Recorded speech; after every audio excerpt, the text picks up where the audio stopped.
Example number 1.3 यानी तीसरा उदाहरण है इस पाठ का। प्रश्न कह रहा है कि आपके पास 1 कप जल है, 1 कप जल।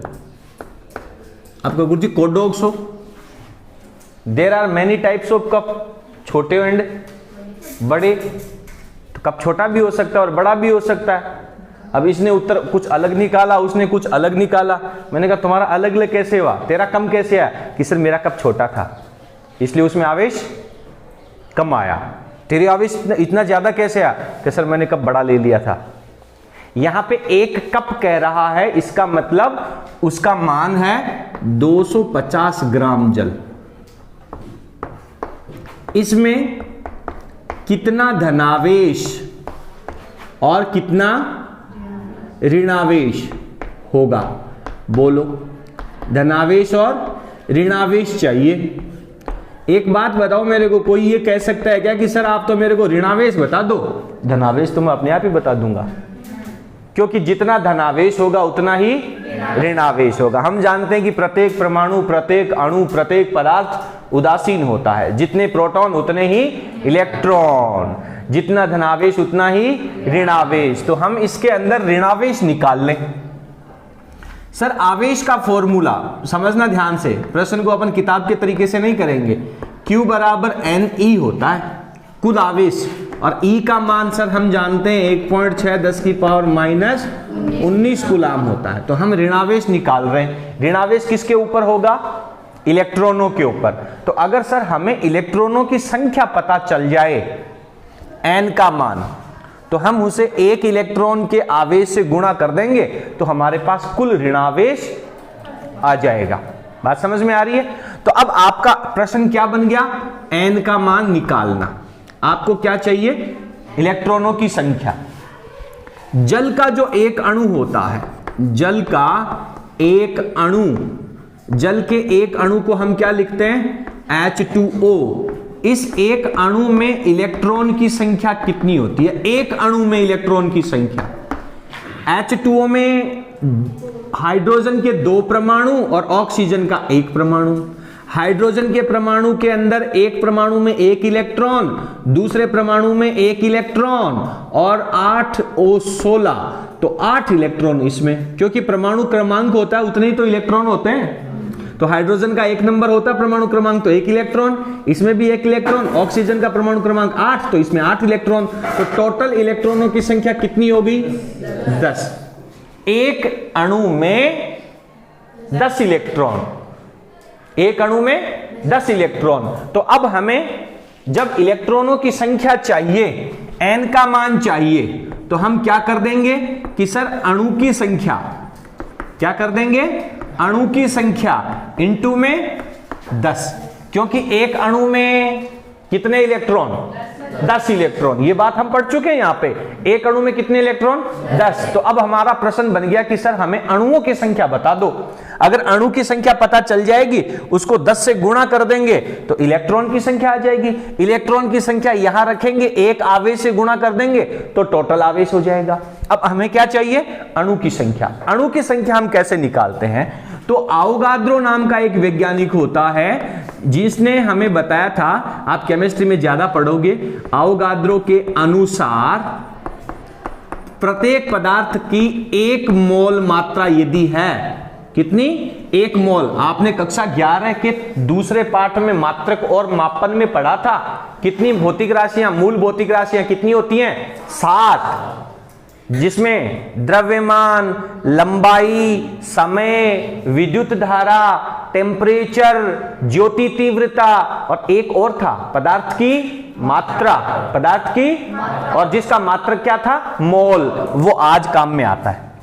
तो 1 मोल यदि पदार्थ आपके पास है तो आवोगाद्रो कहता है कि भाई साहब इसमें अणुओं की संख्या, 1 मोल में अणुओं की संख्या, अणुओं की संख्या कितनी? आवोगाद्रो ने फिक्स कर रखी है 6.023 इंटू 10 की पावर 23 अणु, 10 की पावर 23 अणु। समझ में आ गया? तो इतने अणु होते हैं किसमें? 1 मोल में। तो अब हमें क्या चाहिए? हमें चाहिए सर अणुओं की संख्या। अणुओं की संख्या चाहिए हमें। तो अणुओं की संख्या क्या हो जाएगी? मोल की संख्या, मोल इंटू अवोगाद्रो संख्या। नहीं आया? ये जो 6.023 है इसको क्या बोलते हैं? अवोगाद्रो संख्या बोलते हैं। अवोगाद्रो संख्या, कुछ बच्चे इसे गादड़ो भी बोल देते हैं, अवोगाद्रो संख्या। तो मोल इंटू अवोगाद्रो संख्या, मोल की संख्या अगर आपके पास आ जाएगी तो आप क्या कर देंगे? उसे अवोगाद्रो संख्या से गुणा कर देंगे मोलों की संख्या को, तो क्या बन जाएगा? अणु की संख्या। अणु की संख्या यहां रखेंगे, उसको 10 से गुणा कर देंगे तो क्या आ जाएगा? इलेक्ट्रॉन की संख्या। इलेक्ट्रॉन की संख्या को यहां रख के ई से गुणा करोगे तो क्या आ जाएगा? कुल ऋणावेश। वही तो आपका प्रश्न है। तो प्रश्न है वो स्टेप बाय स्टेप चलेगा। पहले प्रश्न कुछ और था, धीरे धीरे धीरे धीरे आपको हर एक संख्या को निकालना। अब आपका प्रश्न क्या बन गया? सर मेरे को मोल की संख्या बता दो आप। अगर मोल की संख्या आएगी तो उसको यहां रखेंगे, अवोगाद्रो से गुणा करके अणु संख्या, अणु को यहां रखेंगे, इलेक्ट्रॉन की संख्या यहां रखेंगे तो टोटल आवेश आ जाएगा। क्या बन गया प्रश्न अपना? मोल की संख्या निकालना। मोल की संख्या कैसे निकालते हैं? ध्यान से सुनना। मोल की संख्या, इसका प्रश्न होता है, इसका फॉर्मूला होता है कुल भार। कुल द्रव्यमान कितना दे रखा आपको? कुल द्रव्यमान कह देते, चलो भार का मतलब तो विज्ञान में कुछ अलग हो जाता है। कुल द्रव्यमान बटा अणुभार, कुल द्रव्यमान गुणा अणुभार। तो कुल द्रव्यमान कितना है भैया? 1 कप जल में कितना द्रव्यमान है? 250 ग्राम। ये 250 आ गया। यहां पे चाहिए हमें अणुभार। अब बात करते हैं अणुभार क्या होता है। मुख्य रूप से तो आप अणुभार को केमिस्ट्री में पढ़ के आते हो। तो जल का एक अणु होता है, उसको हम H2O लिखते हैं। अभी मैंने यहां पे लिख रखा है 1H1 1H1 8O16, ठीक है। तो यहां पे 1H1 के अंदर द्रव्यमान संख्या 1, हाइड्रोजन की द्रव्यमान संख्या 1, ऑक्सीजन की द्रव्यमान संख्या 16। इन सबको जोड़ दो तो कितना आ जाएगा? 18 ग्राम। ये 18 ग्राम क्या हो गया? इसका अणुभार। क्या हो गया? अणुभार। तो ये ऊपर ग्राम में दे रखा है। किस में दे रखा है? ग्राम में। और नीचे भी ग्राम है तो कैंसिल आउट हो जाएगा। यदि परीक्षा में प्रश्न में यहां पे ग्राम की जगह किलोग्राम दे दे तो पहले आपको उसको ग्राम में बदलना पड़ेगा, क्योंकि ग्राम और ग्राम दोनों बट्टा में जाएंगे तो ही कैंसिल आउट होगा। तो ये वैल्यू आप कहां रखेंगे? ये किसकी संख्या है? मोल की संख्या। अब अपन इसको पूरे को फाइनल एक जगह लिखते हैं और इस पूरे का सूत्र बनाते हैं, इस पूरे प्रश्न का सूत्र बनाते हैं। आपको क्या चाहिए? ऋणावेश का मान, ठीक है। चलिए यहां से हटा देता हूं। परीक्षा में यदि आपको यह प्रश्न करना हो तो आप शॉर्ट फॉर्मेट जो अब अपन लिखने वाले हैं वैसे कर सकते हैं। आसान रहेगा, लेकिन उसमें आपको रटना पड़ेगा। इस स्टेप से करोगे तो आपको रटने की जरूरत नहीं है। देखें, ऋणावेश बराबर, बोलो क्या चाहिए मुझे? द्रव्यमान बटा अणुभार। द्रव्यमान बटा अणुभार, इससे क्या बनेगा?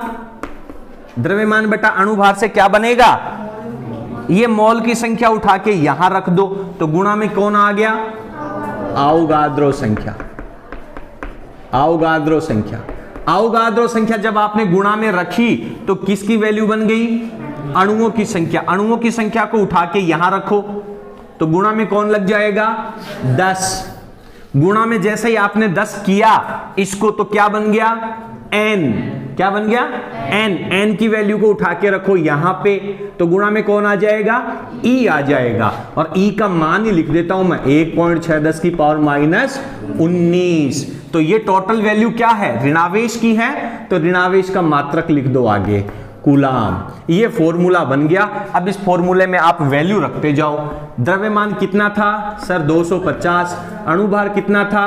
18। अवोगाद्रो संख्या 6.023 10 की पावर 23 गुणा में 10 गुणा में 1.6 10 की पावर -19। इस पूरे को सॉल्व कर लेना और आंसर आ जाएगा कूलाम में। तो ये किसकी वैल्यू आ गई आपके पास? ऋणावेश की।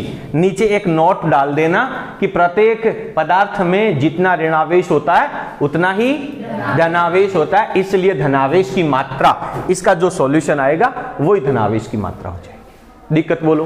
पूरे सवाल में कहीं पर भी एक भी लाइन आपको अगर नहीं समझ में आ रही हो तो आप पूछ सकते हैं, अन्यथा आप इसको तैयार कर लें, परीक्षा में आने की पूरी संभावना। उतारो।